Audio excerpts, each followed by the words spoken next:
Hello and welcome to another episode of MLS UK Show Stoppage Time, the bonus episode from us at the MLS UK Show. And by us, I mean me, Henry Hewitt, and as always, I'm joined by... Elliot Holman. Thanks for coming back. Yes, we're back for our second stoppage time of 2023. Elliot, I think the question on everyone's lips is how did you do on a stag do in Leeds at the weekend? I definitely slept in my car having watched Orlando on Apple TV. I snuck away, broke away from the group at about midnight and thought, it's night 2. We'd already done Friday. I thought, yeah, we'll be all right. And I enjoyed it. It was very comfortable. So it started as a bit of a joke, like, I'm going to sleep in the car. It was actually fantastic. So highly recommend. We're recording on Tuesday. How are you? How are you feeling? Are you still worse for wear, or did you manage to shake it off on Monday? I don't know if anyone else has ever experienced this, but on this stag do, it was lots of rugby lads, boo rugby, team soccer and all that. And apparently it's a thing within the rugby community. They do this thing called court on a stag do.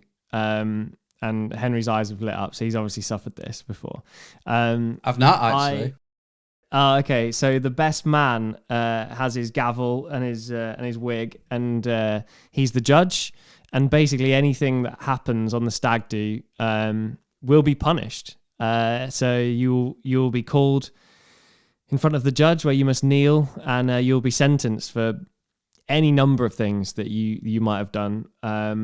I did have to. I'll be honest with you. Everyone there was a Derby fan. So I had to drink for being a Norwich and Orlando fan. I had to down a pint. I'm not quite as good at downing pints as the rugby lads. So, not ideal. But we got through it. Oh, also, every time I'd finish my pint, I had to do my best Delia Smith impression. Like, where are you? Let's be having you. Quite humiliating in the middle of Wetherspoons. But we move.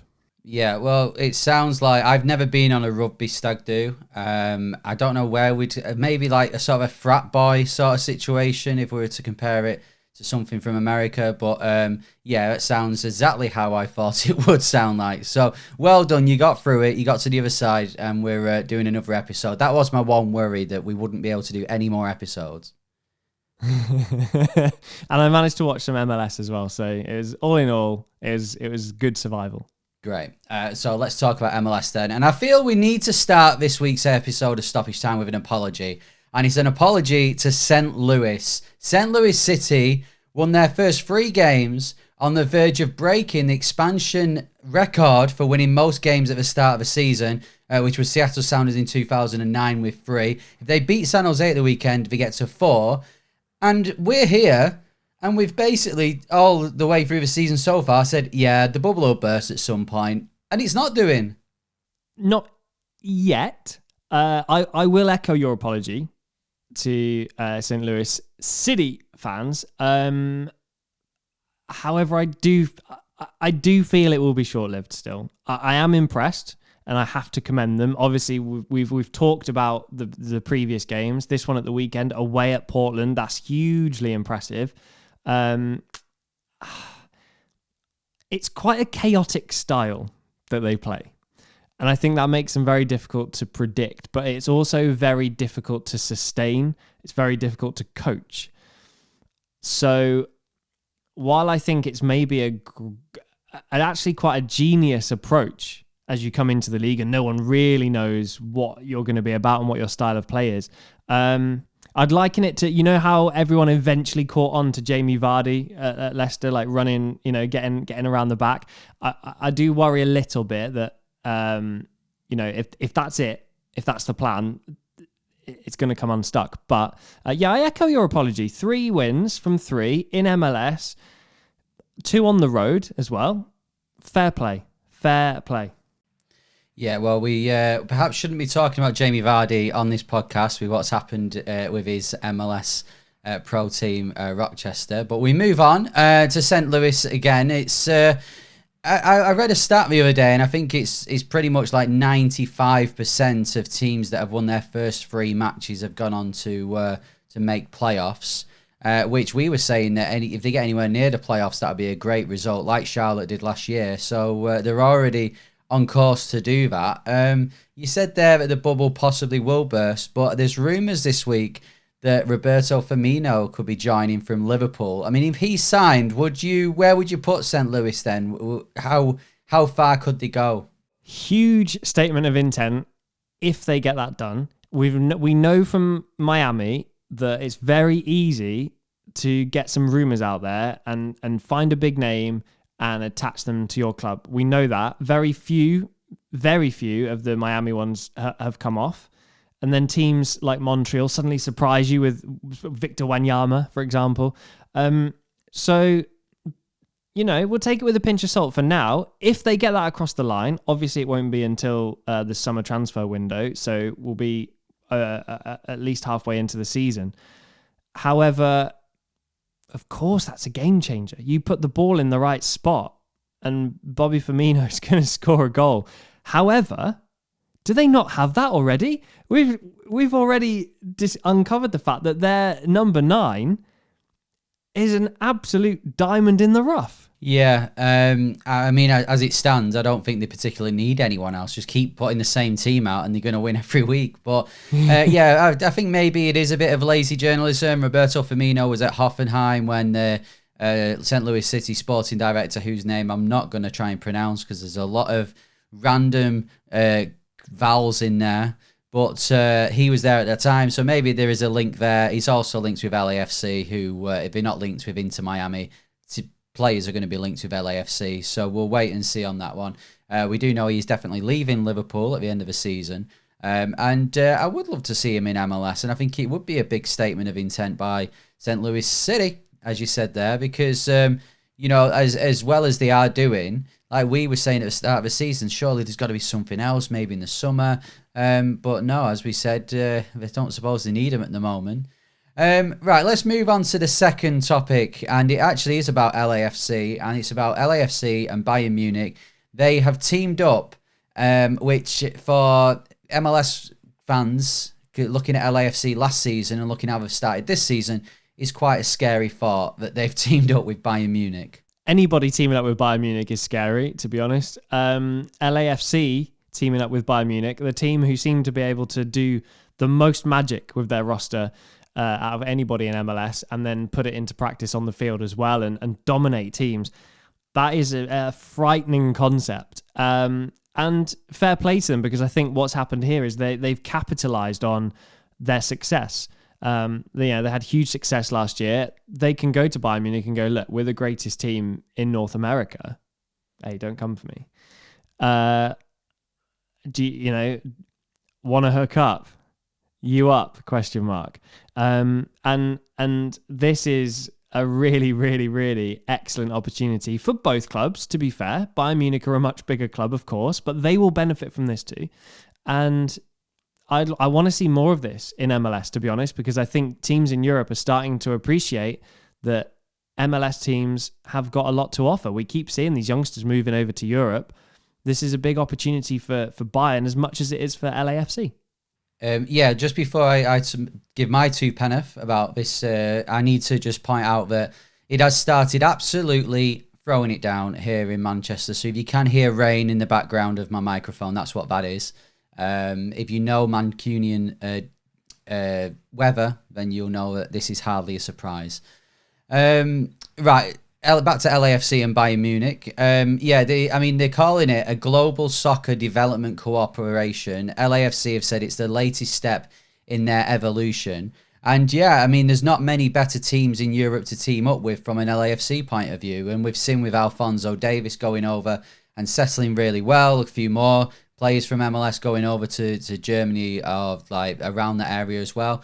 It is a market that both would love to tap into, and quite clearly they've done the research and found that the best teams for each other are these teams. And LAFC, I know some people have been talking around this as saying that could they be the new MLS global soccer franchise? Could they be the biggest, and the best? Are we in for a sort of New England Patriots sort of era in MLS with LAFC. And to be honest, if they're going to be teaming up with Bayern Munich and getting some of their players and vice versa, you can't really argue that could actually happen.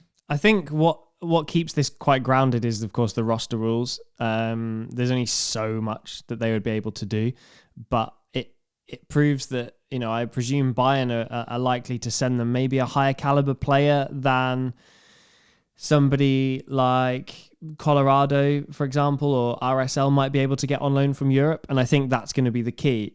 You only get so many loans. You only get so many internationals.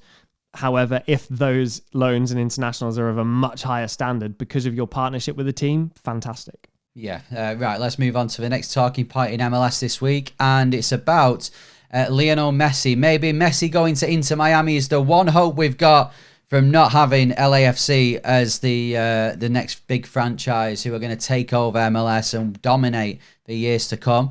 This rumour isn't going away. Messi to MLS, in particular Inter Miami. Apparently PSG are speaking to him. I got the pleasure of watching him play in February, and he's still got it. He can still do it in France, so I'm not surprised PSG are after renewing his signature.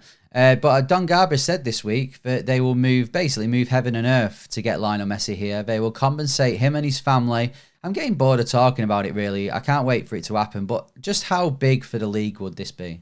Well, there's a reason that Don Garber wants it to happen, and it's the same reason that we're all aware of. He's the greatest soccer player of all time. You saw him play recently. I randomly got to see his first ever appearance for Barcelona, and I felt privileged ever since. The man is an absolute legend, an icon. If MLS's brand was anywhere near associated with Messi's, it immediately gives it loads more credibility. So I completely understand why they're trying to do this. We saw it with David Beckham. It was unprecedented. They'd never given a team like LA Galaxy the tools to go and get that job done before with the designated player rule. And so this would be the same again. The only issue that everybody else is going to have is, well, if they can do it, why don't we get that? So I think there needs to be an element of fairness, because ultimately, if any team had the money and on the budget, they should be able to go and do a deal like that as well. So it remains to be seen, but of course, we all want it. We all want to see it. Our podcast stats and YouTube stats have rocketed in the last few weeks. Imagine if Messi joins the league, then what happens?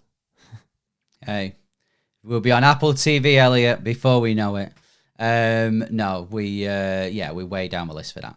I know they've also speculated this week about giving Messi a franchise in the future, just like we did with David Beckham. I think that would be intriguing. It'll be interesting. I don't know what Lionel Messi's like. I know David Beckham has got a very savvy business head. Whether it be aftershave or underwear or football boots or whatever else that David Beckham's put his name to. I don't know whether Lionel Messi's in the same bracket as that or whether he's got the same ambitions as that. But offering. It's a really intriguing place to be, isn't it, MLS, and have an eye on it, because there's no other league in the world that will offer players a bumper contract, multi-million-pound deal, and then the opportunity to own one of the football clubs in the future. Yeah, I think in terms of him having a franchise, that's just MLS trying to... That's them just looking around going, what have we got? What can we put his way? And I'm not entirely convinced he would be massively interested in that. I think we all know and anticipate that he goes back to South America when he finishes playing. Potentially a role at Barcelona, of course, as well. So I don't know about that, but we certainly know there will be more franchises, probably another 50 in the next 3 years. And if one of them goes to Messi, one of them goes to Messi. It won't make any difference to Don. He's counting his Garber bucks in his high tower, and we just keep adding teams. If one of them goes to Messi, one of them goes to Messi. Let's just get him in the league while he's still playing. Well, speaking of Garber bucks, he's going to be having a lot more if our fourth story of the week comes true. Apparently, MLS have teamed up with the same production company who do Drive to Survive on Netflix. You don't know that, Elliot is a big fan of Formula One. I literally only watched this show I don't really watch the races, but I know what goes on through this show. It's a behind-the-scenes look at Formula One, and he's been very successful. And I know they've done a tennis one, they've done a golf one as well. An MLS one, I mean, that'll be fascinating, right? MLS writes its own stories every single week. So with the equivalent of Drive to Survive, really hyping it up and engineering some stories as well. I think it would be a fantastic watch. I love Formula One. I think Drive to Survive is fantastic. It's brought millions of new viewers to the sport. And if that, again, another fantastic way for MLS to market themselves and to grow with the Apple deal and getting Messi over there. And if we get a Drive to Survive style drama, then of course that's going to benefit as well. And just keep thinking of those podcast stats. Woo! Yeah, this is going to be so exciting if this comes off. I think for MLS, it's got so much to give. There's so much drama, and I think that to be behind the scenes and see that will be incredible. Obviously, Apple TV deal as well is going to bring a lot more to the plate, and I think it's just going to be fascinating to have that.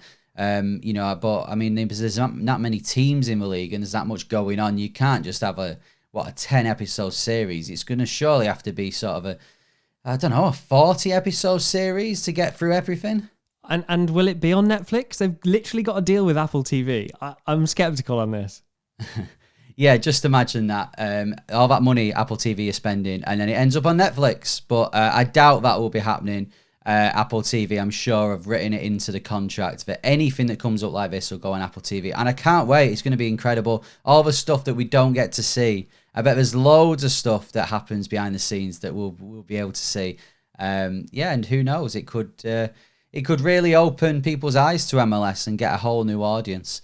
Right, well, that's nearly it from us for this episode of MLS UK Show Stoppage Time. Before we go, though, like last time, we will be answering a question that we've had in from one of our listeners or viewers. This is coming on Twitter. Andy Walsh, who's from Salford, actually. So I've never bumped into him, but he's from down the road where I am at the moment. So he'll be getting very wet right now with the rain.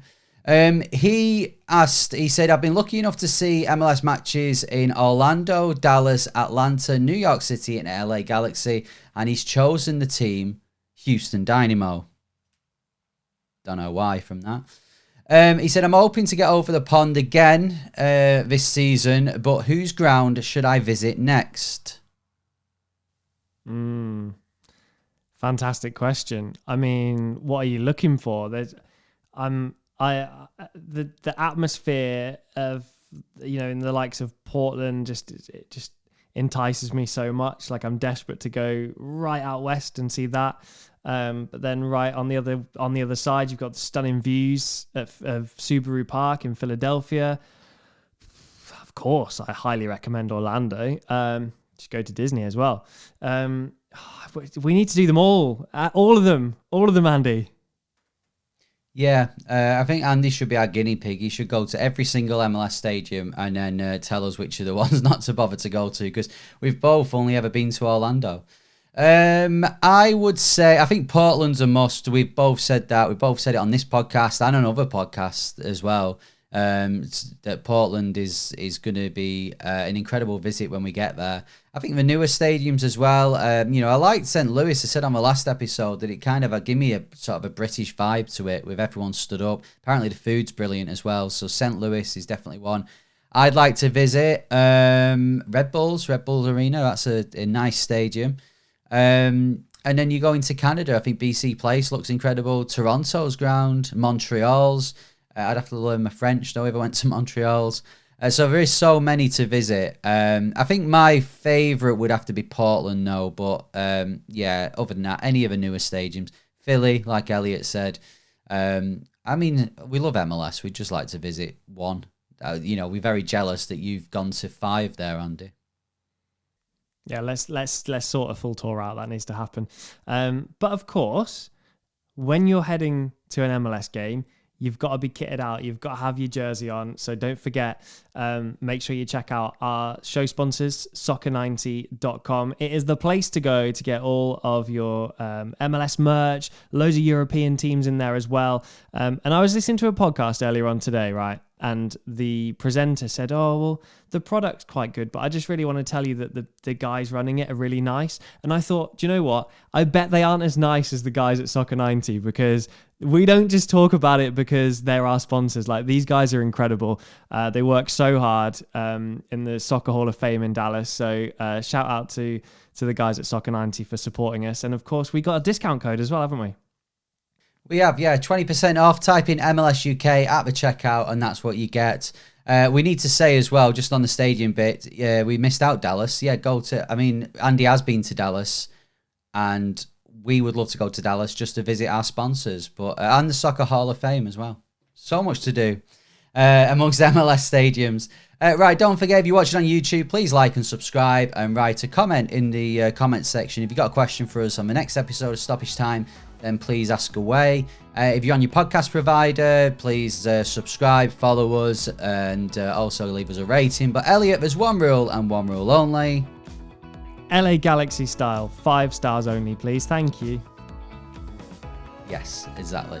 Right, that's it from us. We're going to be back very soon. But for now, I've been Henry Hewitt. And I've been Elliot Holman. Enjoy another week of MLS. See ya.